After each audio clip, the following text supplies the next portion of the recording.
anak-anak kami dampingi dan diberikan edukasi pemahaman bagaimana cara mengoperasikan jet ski.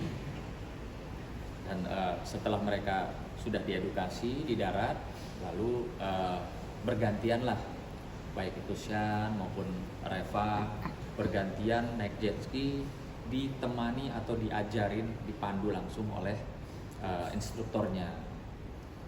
Oke, sampai kira-kira bisa dilepas mereka.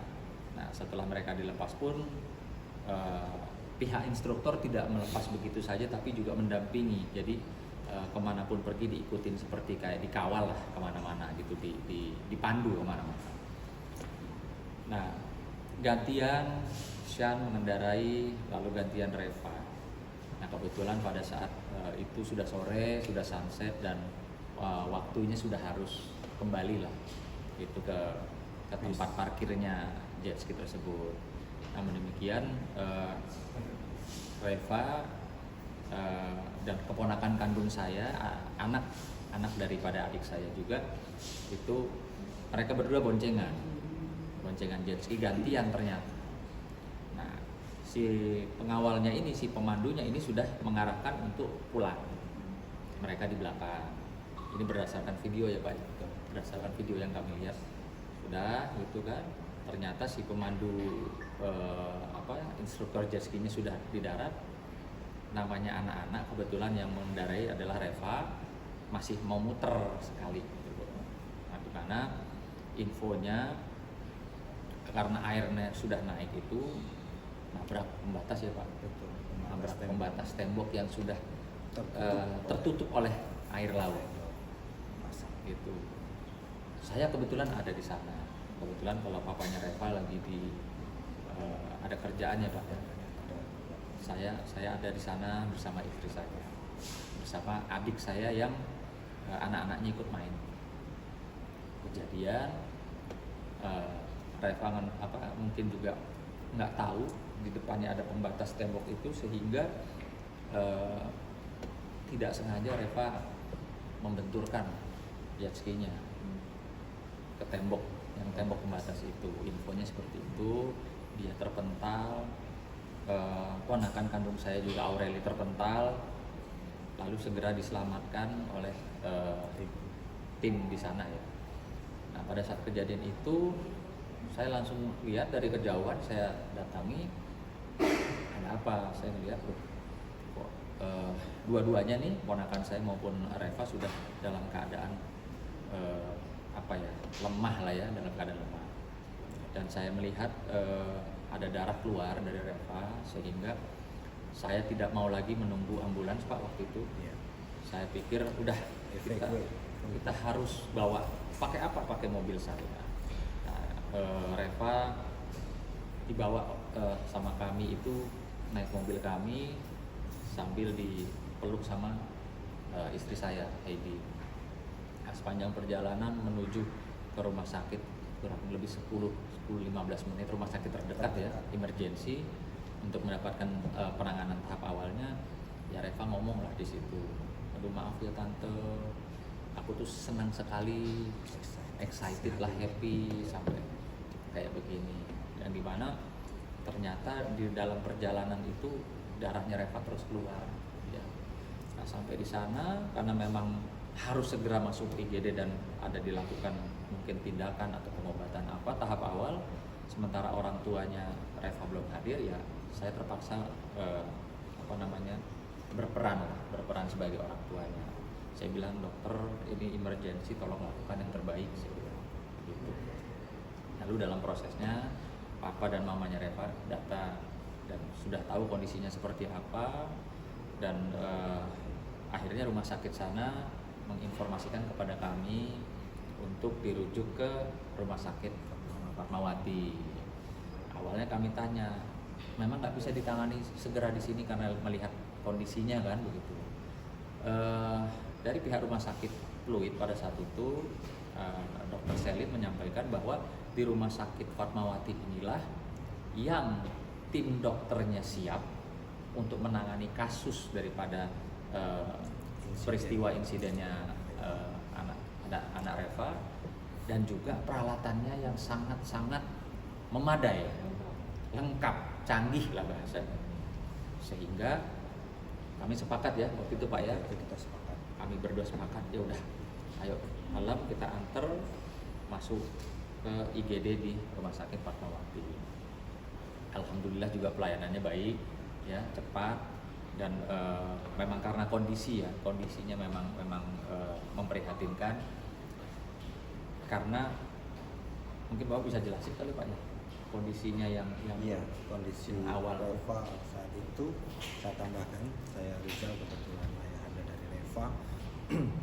Waktu kondisi masuk ke IGD itu memang pasca trauma, pasca kejadian itu ada beberapa hal yang perlu diperhatikan, yaitu terjadinya trauma atau benturan di perut, terus kemudian trauma benturan di bagian pinggul sehingga terjadi patah tulang di bagian pinggul. Nah, untuk kejadian yang sangat kompleks ini, alhamdulillah Rumah Sakit Fatmawati dengan tim dokter yang menurut saya hebat dan kompeten. Saya bisa sebut satu persatu, dari mulai dokter ortonya adalah dokter Yosi, kemudian dokter untuk bedahnya ada dokter Flora, terus kemudian ada dokter ada dokter untuk bedah anak itu dokter Flora, dan juga ada dokter Husain untuk yang digestif. Nah, mereka ditambah dengan dokter anestesi dan yang lain, itu tim sangat kompak sekali, dan mereka bisa memberikan edukasi terhadap kami, saya terutama Pak Asman yang notabene bukan orang medis, bukan di bidang kedokteran ya kita ya Mas ya. Dan itu alhamdulillah kami mengerti baik itu step-step yang akan ditempuh maupun program yang disampaikan setelah SOP dilakukan, tindakan A menjadi B menjadi C, kami memahami semua edukasi yang diberikan oleh dokter tim di Rumah Sakit Fatmawati.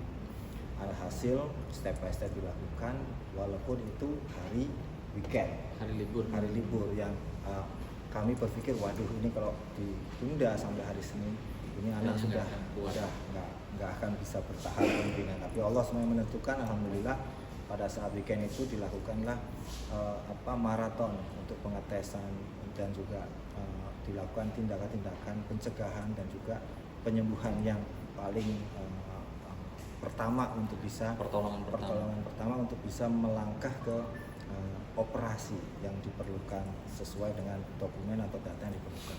Dan alhamdulillah hari Sabtu malam semuanya sudah komplit dokumen. Pertama-tama mungkin perlu saya ucapkan ya, dalam peristiwa ini saya ucapkan kebesaran Allah Subhanahu wa taala pastinya ya. Lalu juga ada orang-orang baik yang di saat hari libur pagi-pagi ya Pak waktu itu ya, hari Sabtu pagi itu dengan ringannya mereka memberikan uluran tangan untuk membantu proses daripada pengambilan langkah segera, karena mengingat memang saat yang dialami Reva ini luar biasa ya, dari sisi mungkin kita bisa bayangkan rasa sakitnya yang dia tahan, lalu penanganannya mungkin saja harus menunggu pada hari Senin gitu ya. Maka saya menghubungi kawan baik saya ya, Pak John LBR, lalu saya tanya ini ada ujian nih, saya bilang ada nggak kenalan orang kesehatan? Oh ada bang, udah lu tenang aja, tunggu. Nggak lama saya kaget, Uya telepon saya, ada apa bro? Gue udah denger nih sekilas, lu kirim aja datanya Reva sekarang juga, dimana dokternya siapa, penanganannya seperti apa. Alhamdulillah setelah kami kirimkan datanya Reva ke Uya, yang dimana saya akhirnya baru tahu kalau beliau itu saat ini menjabat di Komisi 9 ya, Kesehatan DPR RI. Ya dari situ betul-betul apa namanya, kami merasakan ya bantuan eh, Bang John, Mas Uya, lalu juga tidak terlepas dari pihak rumah sakit khususnya itu betul-betul luar biasa. Ya, shock ya, shock.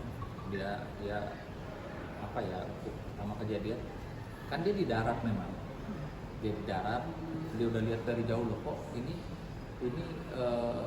Reva jalan terus gitu loh, sementara si siapa pemandunya ini sudah mengarah kembali pulang gitu kan.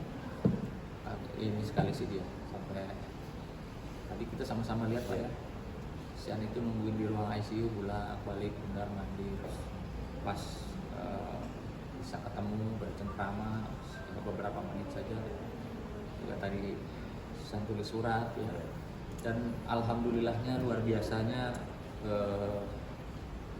saya pribadi ya terhadap anak Reva ini pada saat kemarin selesai operasi besar siuman, ketemu Pak Rizal bapaknya, dia kan nggak bisa bicara ya karena ada ventilator untuk bantuan pernapasan, tapi dia bisa menulis.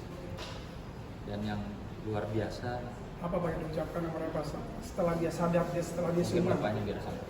Ya, setelah dia siuman. Ya, yang dia ucapkan setelah siuman, aku gak bisa ngomong, aku mau sholat, aku mau kerudung. Jadi dia ingat bahwa dia harus sholat dan mau pakai kerudung supaya bisa sholat. Itu pasca operasi. Pasca operasi. Tapi sebelum operasinya di malam harinya, malam minggunya, saya, istri saya, Bang John juga menyaksikan langsung pada saat di ruangan perawat HCU ya, Reva sholat. Yang dimana saya lihat ya anak umur 16 tahun akhirnya mengingatkan kita, menyadarkan kita bahwa sesulit apapun keadaan kita, kondisi kita harus tetap sholat gitu. Itu pembelajaran mungkin buat kami ya, mungkin buat kita semua, bahwa Reva saja yang terbujur di ruangan HCU saja dia masih ingat sholat, dia bangun sholat. Dan info dari bapak ya, dia minta dibangunin sholat subuh.